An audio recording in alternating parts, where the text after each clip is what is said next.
Salve, salve, pessoal! Sejam muito bem-vindos a mais um episódio do podcast Gestão Pública 4.0. Hoje vamos falar sobre o fortalecimento da administração tributária municipal. Fique com a gente.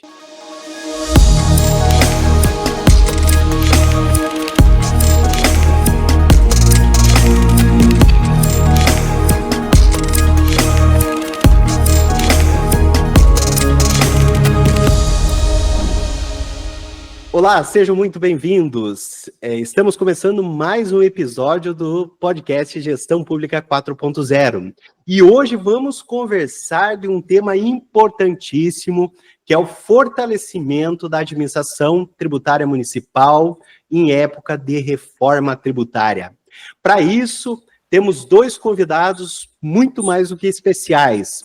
Nosso amigo Wagner José de Almeida Souza, que ele é fiscal de Pires do Rio, Goiás, e também presidente da Agrofisco, que é a Associação dos Fiscais Municipais lá do nosso querido estado de Goiás.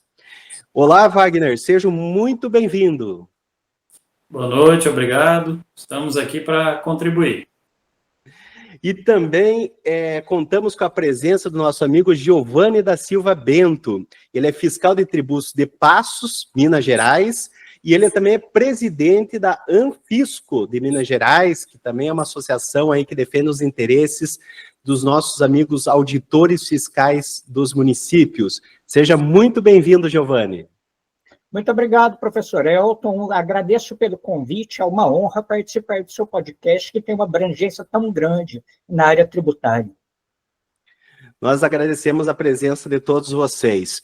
E para a gente começar nosso bate-papo, é importante a gente situar os nossos telespectadores, nossos internautas, a respeito desses problemas e a grande preocupação hoje da administração pública municipal. O que vai ser ocasionado na parte orçamentária, na parte de sustentabilidade financeira, a partir da implementação dessa reforma tributária, porque já podemos superar aquela dúvida que seria apenas uma mudança pontual, né? Isso a gente já viu que não é. Mudou drasticamente toda a estrutura do sistema tributário.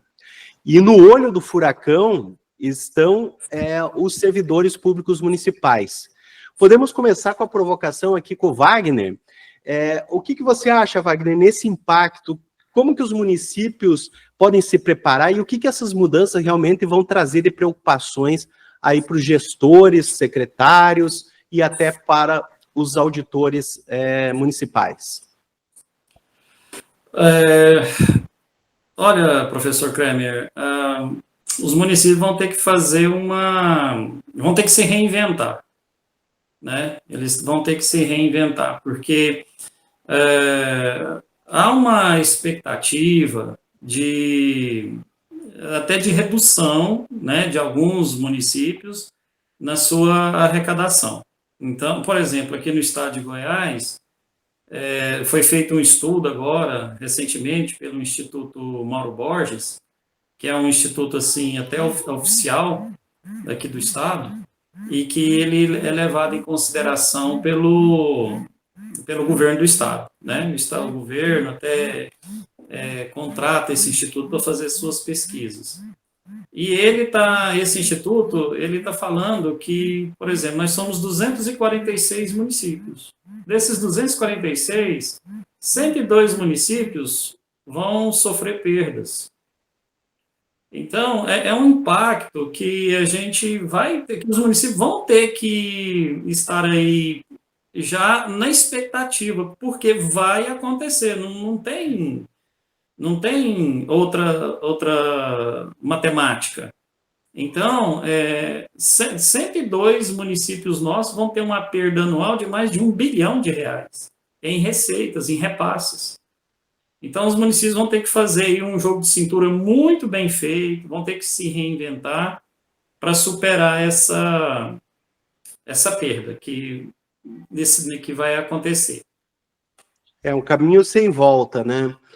E, Giovanni, como que o pessoal tem se preparado aí em Minas Gerais? Qual que é o nível de preocupação que você tem notado, tanto com a classe, né, dos auditores fiscais e também englobando nossos gestores, que são aqueles que vão tomar a decisão em grande parte das questões que devem ser alteradas? Bom, então, o que eu tenho percebido em relação à classe dos membros dos fiscos, auditores e fiscais de tributos, é uma preocupação que vem desde os primórdios da discussão da reforma tributária no Congresso. A classe está muito preocupada e tem se preparado por todos os meios que lhes são acessíveis para enfrentarem toda essa mudança de cenário que o IVA brasileiro não tem nada igual no mundo, né? O mundo está de olho no Brasil para ver se essa nossa experiência dá certo. Então, da classe da classe técnica, né, dos membros dos fiscos, nós temos sentido assim uma grande preocupação, uma grande busca de conhecimento, de preparação para essa mudança.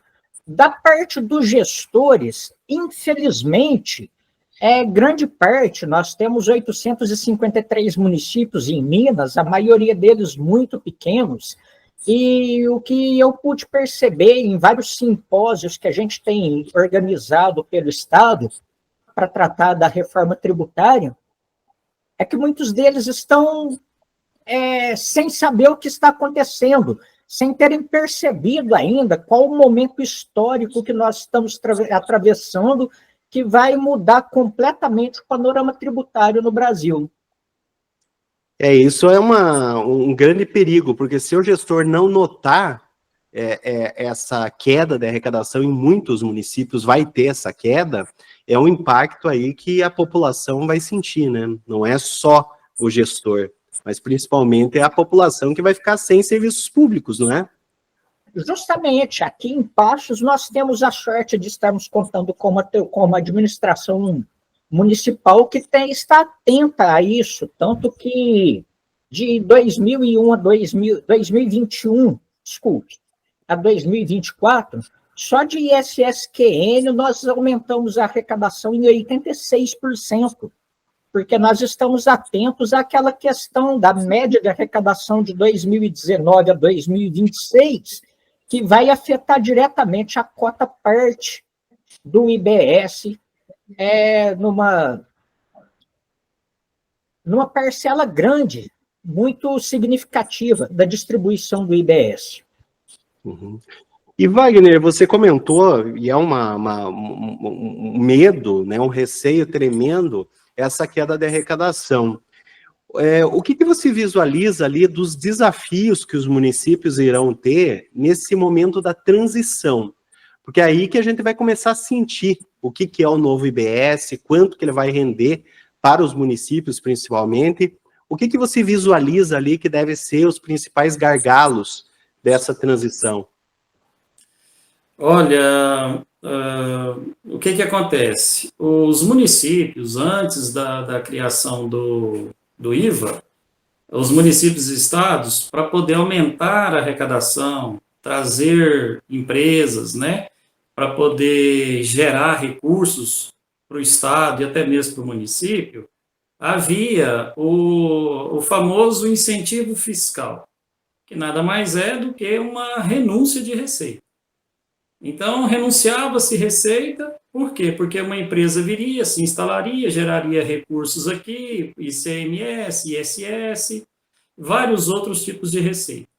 Agora, com a implementação do IVA dual, né, o IBS e a CBS, essa renúncia de receita vai deixar de existir. Então, esse atrativo que os estados e municípios tinham para poder incentivar ali as empresas, os serviços ali na localidade, esse atrativo deixou de existir. Então, isso aí, por quê? Porque agora o objetivo do IBS e da CBS, né, do IBS no caso, é o imposto, é o consumo no local. Se a pessoa comprou no município A, o imposto é do município A. Então, acabou isso. Agora, como que os municípios, como que os gestores poderão enfrentar esse desafio?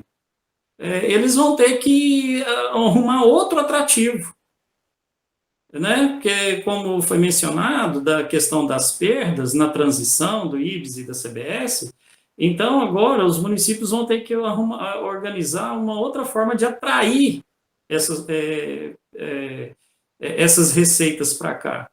E como que os municípios vão fazer isso? Inclusive, né, ali fala, nós, ao longo assim, de algumas participações em eventos ou coisa parecida, a gente está ouvindo muito falar sobre o município, por exemplo, oferecer condições ou melhorias, né, ali na cidade para atrair os consumidores, como segurança, melhor educação, melhor saúde. Então, esses itens, eles serão diferencial para poder atrair pessoas e investimentos, para ver se combate, inicialmente, essa grande renúncia, essa grande perda de receita que os municípios terão. Isso me chama a atenção até, Wagner, quando você falou, porque é uma mudança de plug, né? Porque antes, o que os prefeitos tinham como lema? Eu vou trazer empresas para cá. Porque, claro, além da geração de empregos, você tem o valor adicionado da quota parte, que ia ficar naquele município, em grande medida ia ficar naquele município. Hoje, com essa figura do IBS, é o contrário, é onde está o consumo, né? Então, essa mudança de plug vai mudar até na gestão da cidade, né? Você colocar uma política pública para atrair mais consumo do que atrair mais empresas. É algo, não sei se os gestores estão notando, mas é uma coisa que vai mudar não só o direito tributário municipal, ele vai mudar toda a gestão municipal, né? E é uma coisa que os prefeitos que notarem, perceberem o que eles têm que fazer antes dos outros, vai sair na frente. É isso que a gente também tem falado bastante aí para os gestores, aqueles que estão nos escutando, né? E outra coisa, Giovanni, que a gente tem notado é uma preocupação, claro que quem já leu, já se preparou um pouquinho para a reforma tributária, já compreendeu algumas diretrizes de fiscalização. Mas com a unificação do ICMS e do ISS virando, né, o novo IBS, há uma mudança nesse plano de competências fiscalizatórias dos auditores fiscais? Como que eles vão trabalhar a partir de agora junto com os auditores estaduais? Como que vocês visualizam isso? Pois é, o fiscal tributário municipal agora vai ter que aprender a lidar com a tributação de bens materiais, né? Coisa que nunca foi feito antes. E para isso vai ser preciso dominar ferramentas básicas, e às vezes não tão básicas assim, mas de contabilidade, de ciências contábeis, que de certa forma puderam, de certa forma, ser assim, meio que negligenciadas, vamos dizer assim, até aqui, né? Também vai exigir uma atenção muito necessária, muito grande, uma atenção muito grande para uma base de análise de dados muito sólida, né, que vai requerer softwares específicos, softwares potentes para isso, o que leva à questão das ferramentas, ao uso das ferramentas tecnológicas atuais e futuras, né? Aquele fiscal que verificava a nota fiscal de papel para ver se o contribuinte estava pagando imposto, isso vai acabar, né? O fiscal, hoje em dia, ele tem que saber, principalmente com o advento da reforma tributária, ele vai ter que saber analisar dados, vai ter que saber operar softwares, vai precisar ter noções muito aprofundadas de ciências contábeis, vai ter que estudar muito uma legislação que nasceu do zero, né, que é completamente nova e inovadora, né? É nova no Brasil e inovadora em relação a tudo que se faz no mundo na área de tributação. O IVA brasileiro é único. Então, o fiscal atual, o auditor fiscal, ele vai precisar se aprofundar muito nisso. É um desafio que precisa ser enfrentado de peito aberto. E com certeza... Desculpe. Pode falar, Wagner, desculpe, eu que cortei. Não. E na questão da redefinição, por exemplo, né, dos auditores, assim, eu concordo 100% com o que o nosso amigo, que o Bento disse, né? Por quê? Porque ele está falando de novas ações que nós iremos agora participar. Por exemplo, muitos de nós não tínhamos, assim, o condão de necessariamente ser, talvez, até um perito contábil, né? Porque, às vezes, a gente analisava o imposto e pronto, se recolheu, se não recolheu. Então, a gente não tinha aquele... vamos falar assim, aquele ponto fixo na contabilidade em si. Mas agora, como o Bento bem colocou, então vai exigir uma especialização, uma expertise melhor. Eu entendo que nas ações não haverá redefinição, porque as ações, a fiscalização será a mesma. E na questão das atribuições, também não, porque já está definido em lei, né? Então, nós, os auditores, vamos continuar com as mesmas atribuições, nós vamos continuar com a mesma atuação. Então, só que a gente vai ter novas ações a serem analisadas da agora para frente, com a implementação do IVA dual. E eu vejo também um grande problema, a própria competência compartilhada, né? A gente definiu o que seria, ou seja, o que cabe a um e o que cabe ao outro. Eu pensei que vinha a Lei Complementar 214 definir. Aí eu li a Lei Complementar, não define. Aí joga para o regulamento. Algo que ficou um pouquinho solto, né? O que o auditor da Receita Estadual vai, até onde ele vai, aonde começa o municipal, ou tudo pode tudo, porque às vezes o tudo pode nada também, né? Então, e outra preocupação minha é como que os pequenos municípios vão ser ouvidos no comitê gestor. Até a nível de associação, se vocês já chegaram a pensar alguma estratégia, alguma coisa até para levar esses anseios, principalmente dos pequenos municípios. Porque a capital não me preocupa. A capital vai ter força, vai ter estrutura, vai ter poder econômico para chegar, mas e o pequeno município, como seria? Podemos começar, acho que o Giovanni? Bom, em relação ao comitê gestor, está até um pouco amarrada essa questão por causa daquele embate que está havendo entre a Confederação Nacional dos Municípios e a Frente Nacional dos Prefeitos, né?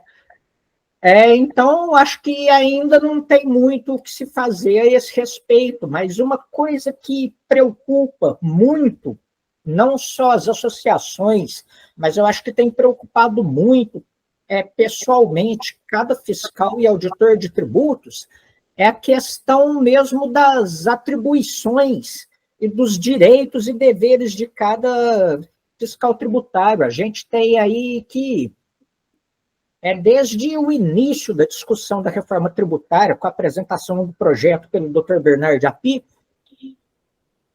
eu não sei se o sobrenome dele se pronuncia Api ou Api. Cada um fala de um jeito.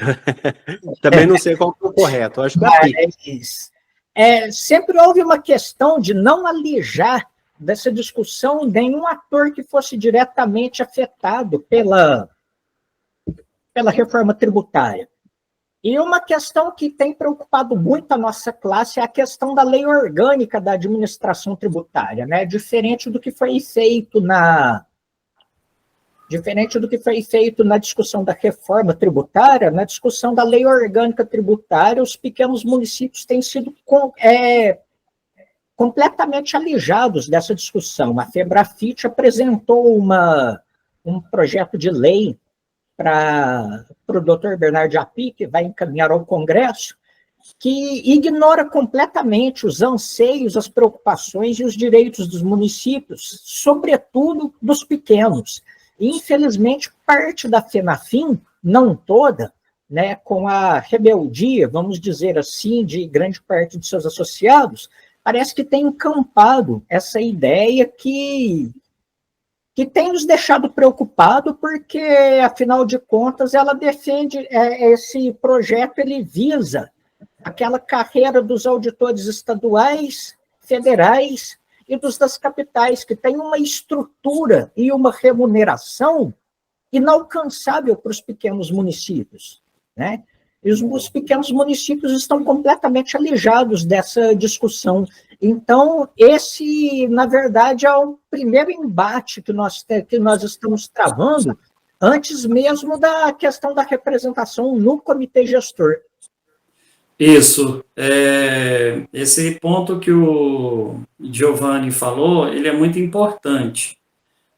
O que acontece? Nós já estamos aí, como associação, nós já estamos, hoje, se eu não me engano, nós somos cerca de 15 ou 16 associações já devidamente registradas, com CNPJ, tudo direitinho.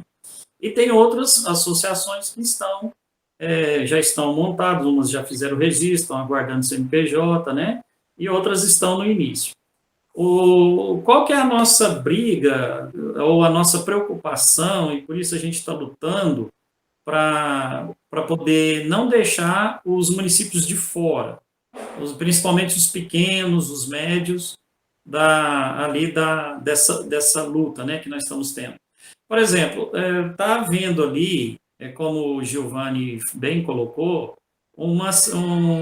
algumas propostas que não atendem aos interesses dos municípios pequenos e dos médios municípios. Tem um absurdo de alguma proposta falando sobre criar consórcio, por exemplo, entre municípios pequenos. É um absurdo isso. É bem verdade que tem muitos municípios que têm 5.000, 4.000, 3.000 habitantes, mas eles podem receber a ajuda, até mesmo do comitê gestor, para poder exercer suas atividades. E essa é a nossa luta. Uma ideia, né, que nós aqui estamos trabalhando é justamente técnicos que nem nós, auditores, comporem lá o comitê gestor e também o conselho superior do comitê gestor, que vai trabalhar com a questão da distribuição dos recursos e trabalhar para que o comitê, o PLP 108, por exemplo, quando for criar o fundo do comitê gestor, para manutenção do fundo, ou para manutenção do comitê gestor, destinasse uma parte desse fundo justamente para ajudar a administração tributária municipal, em especial dos pequenos e dos médios municípios. Isso envolveria o quê? Organização da carreira, salário, equiparação salarial. Se você tem municípios que o auditor fiscal, por exemplo, ele recebe salário mínimo. É curso médio, né? Nível médio. Então, precisa organizar isso. Essa é a nossa luta, né? Os auditores fiscais do Estado, da União, por exemplo, em questão salarial, é um absurdo, se for comparar com o que os auditores do município recebem. Então, assim, essa é a preocupação que nós estamos tendo em relação aos pequenos e médios municípios.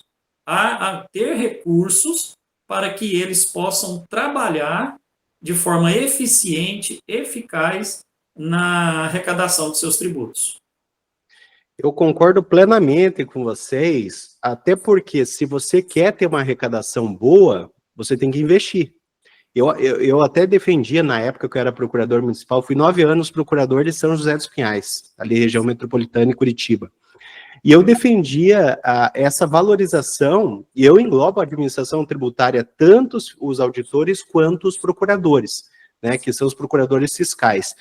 E eu entendo que deveria ter esse investimento e valorização, tanto que na época a gente criou, eu estava lá ainda quando foi criado o adicional de produtividade dos fiscais, de parecer favorável, tudo isso porque sem um auditor e um procurador valorizado, você não tem retorno financeiro.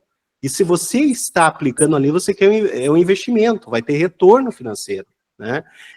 Vocês acabaram até falando nesse sentido, mas eu queria até buscar esse reforço através de uma pergunta para vocês. Eu estive até dias atrás ali no evento do Tribunal de Contas e eu afirmei o seguinte: o gestor vai ter que investir na administração tributária, queira ou não, se agora ou depois forçadamente. Por quê? Porque ele vai notar que sem esse investimento ele vai ficar para trás. Ou seja, ele vai ter uma arrecadação que vai cair drasticamente, muitos municípios vão ter prejuízo, e sem ele conseguir acompanhar, porque esse abismo que vocês falaram do auditor federal e estadual e o auditor municipal, principalmente dos pequenos municípios, afasta o município da boa arrecadação, ou seja, afasta o município do Estado e da União. Então, essa administração tributária, ela precisa ter esse investimento. E eu gostaria até de ouvi-los mais, englobando tanto a questão de investimento logística, mas também investimento legislativo, prerrogativas e também capacitação, né?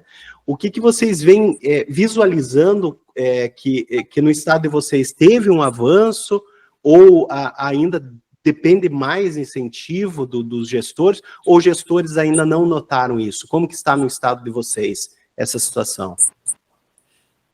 Falando aqui por alguns municípios, né, que estão já afiliados à Agrofisco, eu acredito que até o Giovanni também provavelmente vai falar a mesma coisa, porque essa situação não é só aqui em Goiás, não é só em Minas. Essa situação está presente em todos os municípios brasileiros, em especial os pequenos e grandes e médios, né? Os pequenos e médios municípios. Então, o que nós precisamos? Nós precisamos de atualização do Código Tributário. Nós precisamos de tecnologia.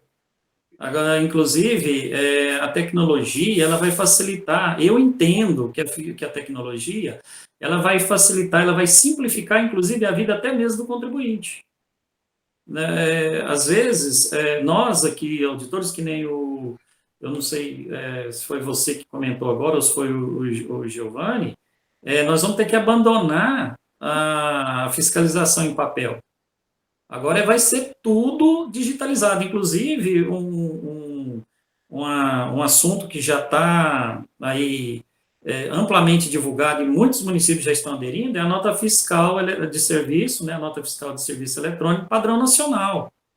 Então, essa nota fiscal, ela é padrão nacional. Todos os municípios terão que ter. E ainda vai definir layout, essas coisas todas ainda, né? Mas todos os municípios vão ter que aderir, sob pena de até mesmo sofrer punição de não receber os repasses voluntários, se não aderir. E tem até 31 de dezembro agora, né? Com a greve dos auditores lá federais, pode ser que, se o município não ficar esperto, ele não consegue esse ano a assinatura da adesão. Então, falando da tecnologia, então nós precisamos atualizar o Código Tributário, precisamos treinar os auditores.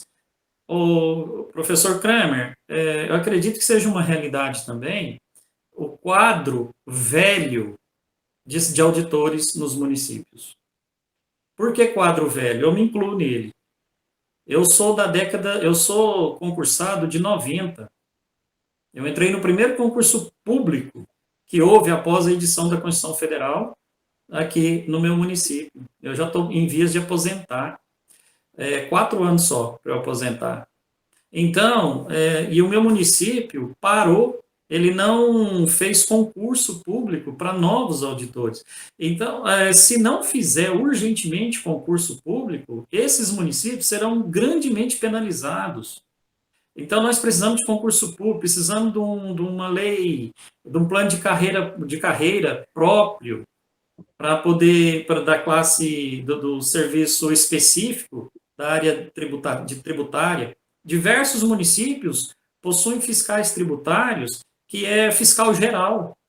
É o meu caso, eu sou um fiscal geral. Eu trabalho com tributos, eu trabalho com posturas, eu trabalho com edificações, eu trabalho com meio ambiente, eu só não trabalho com consumo e vigilância sanitária. Então, é o meu concurso. né? Então, diversos fiscais, em diversos municípios, têm um quadro fiscal dessa maneira.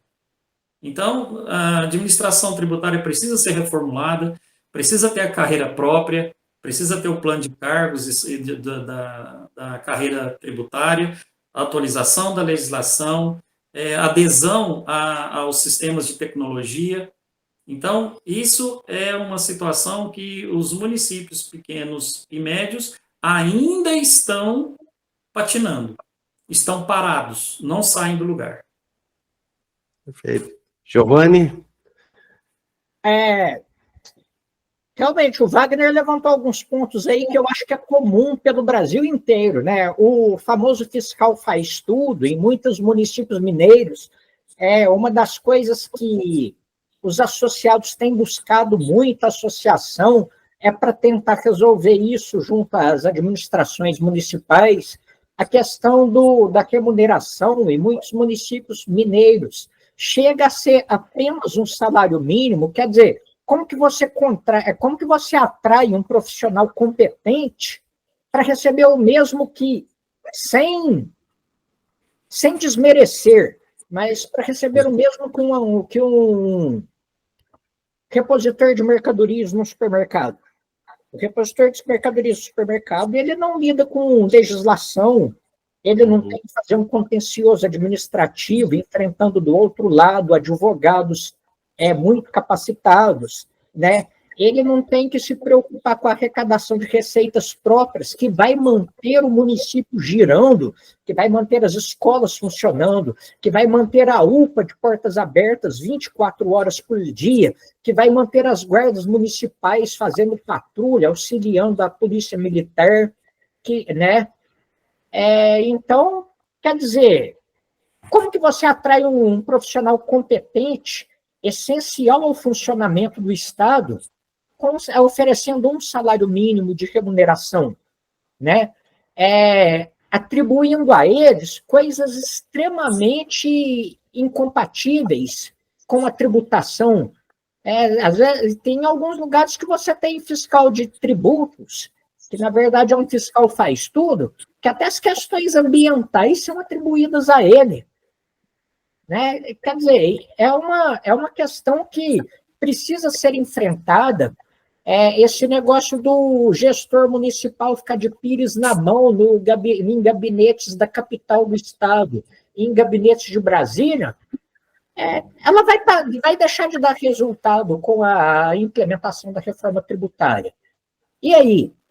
Como que eles vão suprir as necessidades dos municípios, das populações que eles governam, mantendo auditores e fiscais completamente desmotivados, sem valorização profissional, sem condições de trabalho, sem educação continuada, né, para exercer suas atividades. Então, essa é uma luta que, infelizmente, na maioria dos municípios, dos pequenos municípios mineiros, a gente tem que travar ela, assim, contra coisas que deveriam ter ficado no século retrasado, né?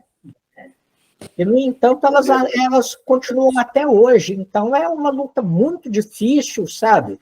A gente tem realidades completamente díspares entre municípios do estado, e a gente tem que atentar muito para essa questão dos pequenos municípios que precisam se preparar mesmo para a nova realidade da reforma tributária.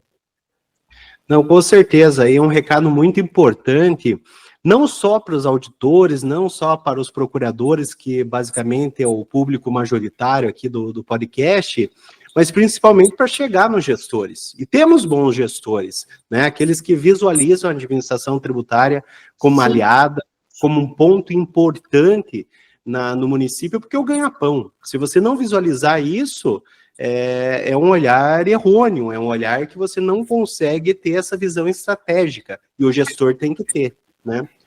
Então, eu gostaria de agradecer a presença de vocês, né? A conversa estava boa, estava fluindo, mas bate no nosso horário aqui do podcast. mas eu gostaria de deixar que vocês deixassem, né, as considerações finais, a despedida, se quiserem deixar contatos também, rede social, fiquem à vontade. Podemos começar a despedida com o Wagner? Tá bom, professor Kramer, eu quero agradecer muito o senhor também, né, pela oportunidade de dar a gente esse momento de expressar a nossa vontade, o que a gente gostaria de fazer, o que a gente precisa fazer.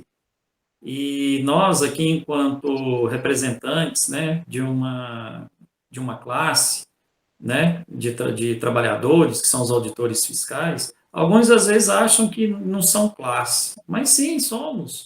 Nós somos uma categoria, nós somos uma classe, nós somos pessoas. Então, o Estado, ele precisa do nosso trabalho. Porque sem o nosso trabalho, o Estado não cumpre com a sua função social, com a sua função constitucional. Ele não fornece, né, como saúde, ele não fornece segurança, ele não fornece iluminação, ele não fornece transporte, ele não fornece educação, ele não fornece nada, se não houver o trabalho dos auditores. Então, e agora, como nós vamos estar trabalhando para o comitê, entre aspas, viu? Nós vamos estar trabalhando para o comitê gestor, que é entre aspas, um quarto ente da federação, agora, então nada mais justo do que esse comitê gestor valorizar os seus servidores, os seus funcionários, né? Porque nós vamos trabalhar com informações compartilhadas, em algum momento com a União, com os auditores da União, e agora trabalhar unidos, juntos com os auditores do Estado. Porque o IBES, agora, ele o ISS e o ICM juntos. Deixou de existir a partir de 2027, né? Aliás, no período de transição aí, vai até 32, ele vai deixar de existir, vai virar o ISS e o ICM vai deixar de existir. Então, vai ser só o IBES. E o auditor fiscal municipal, o auditor fiscal estadual vão trabalhar juntos, vão compartilhar as informações, vão fiscalizar as mesmas empresas. Nós, em algum momento, iremos fiscalizar empresas ou tributos da União, junto com os auditores da União. Em algum momento, nós iremos fazer isso. Então, estamos aqui lutando, viu? Eu gostaria de deixar isso aí para os auditores fiscais que assistirem esse podcast do Brasil inteiro. Unam-se às suas associações estaduais, né, dos fiscos municipais, unam-se a elas, porque nós estamos empenhados em trabalhar pelo reconhecimento da nossa carreira. Muito obrigado a todos. Giovanni, suas despedidas. Bom, doutor, a quadra histórica que nós estamos vivenciando agora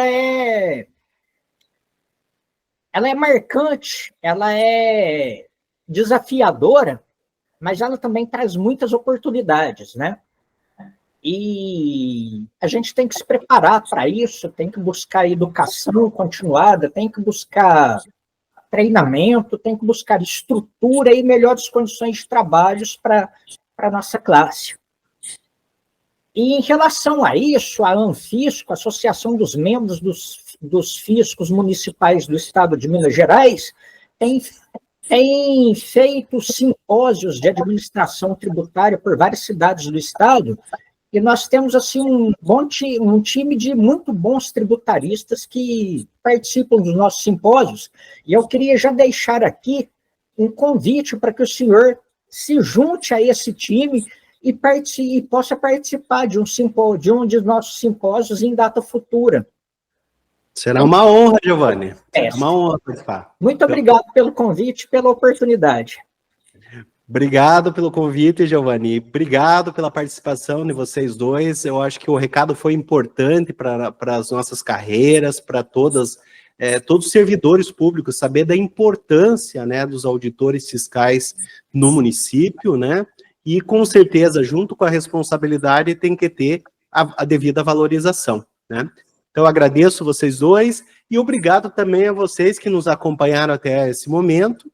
não esqueça de se inscrever no canal, curtir e compartilhe com os demais colegas que têm interesse. Um grande abraço a todos e até o próximo episódio.